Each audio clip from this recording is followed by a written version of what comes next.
നിങ്ങളുടെ ഹൃദയം പറയുന്നത് കേൾക്കുക, എന്നാൽ നിങ്ങളുടെ ബുദ്ധി പറയുന്നത് പോലെ മാത്രം പ്രവർത്തിക്കുക.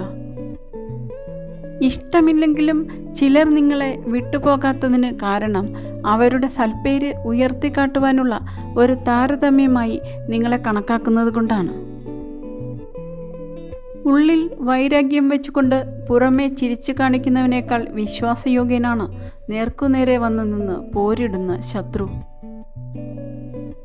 നിങ്ങൾ ചെയ്യുന്നത് ശരിയാണെന്ന് ഉറപ്പുണ്ടെങ്കിൽ സാഹചര്യങ്ങളുടെ സമ്മർദ്ദങ്ങൾക്ക് വഴങ്ങാതിരിക്കുക.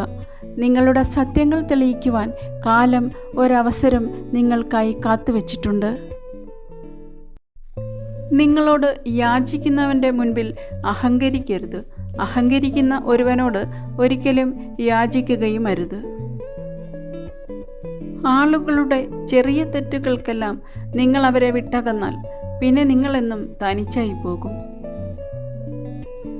അവഗണിക്കുന്നവരെ തിരിച്ചും അവഗണിക്കുക. പരിഗണിക്കുന്നവരെ ചേർത്ത് നിർത്തുക.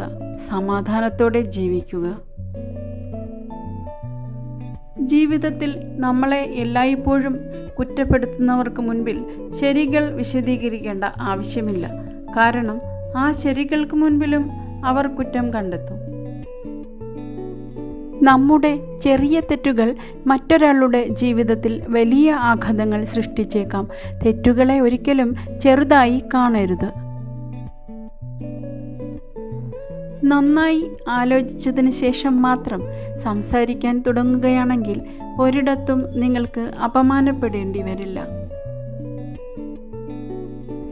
ഒരു സ്ത്രീയെ ആത്മാർത്ഥമായി സ്നേഹിക്കുന്ന പുരുഷൻ അവളെ മറ്റുള്ളവർക്ക് മുൻപിൽ ചെറുതാക്കി സംസാരിക്കില്ല.